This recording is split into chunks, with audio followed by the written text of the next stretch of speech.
ஆவக்காய் அன்னம். கிட்டத்தட்ட ஒரு 10 மினிட்ஸ் இந்த இட்லி ஸ்டீமரில் ரைஸை வந்து லிட்டை க்ளோஸ் பண்ணி ரைஸை வேக வச்சு வச்சுருக்கோம்.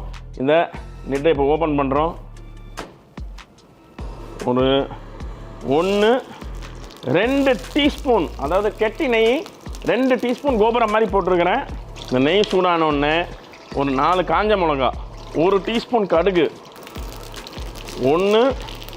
2 டீஸ்பூன் சாப் பண்ண பூண்டு, 1 கை வேர்க்கடலை, 1 டீஸ்பூன் உளுத்தம்பருப்பு, கையில் கடைச்ச அளவு கருவேப்பிலை,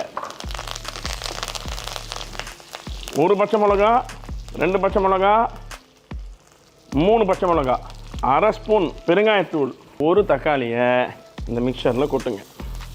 நல்லா பார்த்துங்க. ஆவக்காய் ஊறுகாய் வச்சுருக்கேன். இது பயங்கர ஸ்பைசி. அதனால் நீங்கள் எவ்வளோ ரைஸ் குவான்டிட்டி போடுறீங்களோ அந்த குவான்டிட்டிக்கு ஏற்ற மாதிரி ஊறுகாவை போட்டுங்க. ஜாஸ்தி போட்டுறாதீங்க, ரொம்ப கஷ்டம். நான் இங்கே 1 டேபிள் ஸ்பூன், ஒரு 1/2 டேபிள் ஸ்பூன் இப்போதைக்கு போடுறேங்க. ஆவக்காய் ஊறுகாவை போட்டுட்டு இந்த மசாலா கூட ஃபுல்லாக மிக்ஸ் பண்ணிடுங்க. இந்த மிக்ஸ் பண்ணிவிட்டு இந்த ரைஸை நல்லா சூடு ஆரம்பிருக்கு. கொதிக்க ரைஸை போடாதீங்க.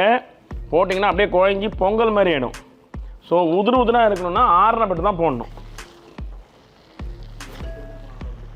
இவனை எல்லா மசாலாவும் நல்லா மிக்ஸ் ஆகிற மாதிரி கலந்து விடுங்க. வருகிறான் பாருங்கள், இவன் கெட்ட பையன். இவனை அந்த பக்கம் 1 ஸ்பூன், இந்த பக்கம் 1 ஸ்பூன், யாரும் பார்க்காத போது இன்னொரு ஸ்பூன், 3 ஸ்பூனை போட்டுட்டு அவன் அப்படியே அந்த சூடுலேயே மெல்ட் ஆவான். அவ்வளோதாங்க.